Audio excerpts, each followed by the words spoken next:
দোকান এবং ব্যবসা প্রতিষ্ঠানের ক্ষেত্রে সর্বোচ্চ 3 মাসের অগ্রিম নেওয়ার জন্য একটি নির্দেশনা চেয়েছি। আর বাড়ির ক্ষেত্রে কোনো প্রকার অগ্রিম ছাড়া অথবা সর্বোচ্চ 1 মাসের অগ্রিম বাড়ি ভাড়া নিয়ে বাড়ি ভাড়া নির্ধারণ করার জন্য আমরা একটা প্রে করেছি। মহামান্য আদালত শুনেছেন। একইভাবে অ্যাটর্নি জেনারেল অফিস এই শুনানিতে পার্টিসিপেট করেছেন।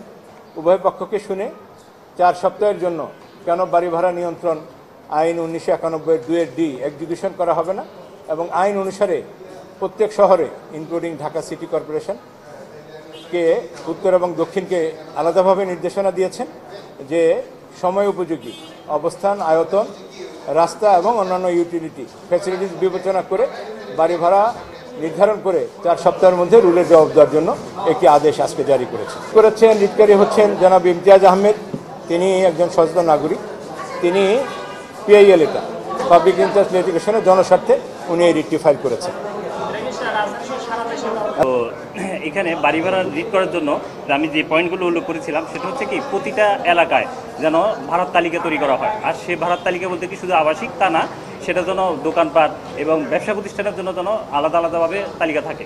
আর 2 নম্বর হচ্ছে কি, প্রতি 4 বছর অন্তর অন্তর যেন ভাড়া বাড়ানো যায়, এর আগে যেন না বাড়ানোর কোনো অপশন রাখে।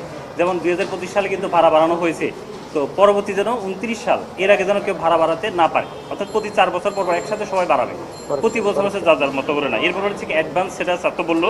এরপর হচ্ছে কি আরেকটা বড় পয়েন্ট, সেটা হচ্ছে কি আমরা যারা ভাড়াটিয়া তারা কিন্তু আমরা ভাড়া ঢোকার সময় বিভিন্ন রকমের যে ফার্নিচার কিংবা বিভিন্ন কল টল, বিভিন্ন রকম বেসিন, এগুলো কিন্তু আসলে আমাদেরকে করতে হয়। একটু নষ্ট হলে আমাদেরকে কিন্তু সেটা নতুন করে কিনে দিতে হয়। কিন্তু এটা কেন, আমরা তো সব কিছুই ভাড়া দেই, তাই না? তো এটাকে আসলে বাড়িওয়ালারা কিন্তু এটাকে মেনটেন করতে হবে। যদি এটা একটা নির্দিষ্ট টাইম থাকবে, এর আগে যদি আমাদের দ্বারা নষ্ট হয় তাহলে এটা আমরা দিব। আর এরপর হচ্ছে কি বাড়িওয়ালাদের যেন বড় অঙ্কের জরিমানা করার বিধান থাকে, কারণ বড় অঙ্কের জরিমানার বিধান না থাকলে এরা কখনো কিন্তু আসলে আইন হবে, সব কিছুই হবে, রিট হবে, কিন্তু কাজ হবে না।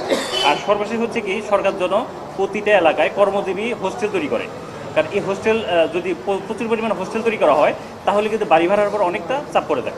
তো আমার বিশ্বাস সরকার যেন এটা সুদৃষ্টি দেয়।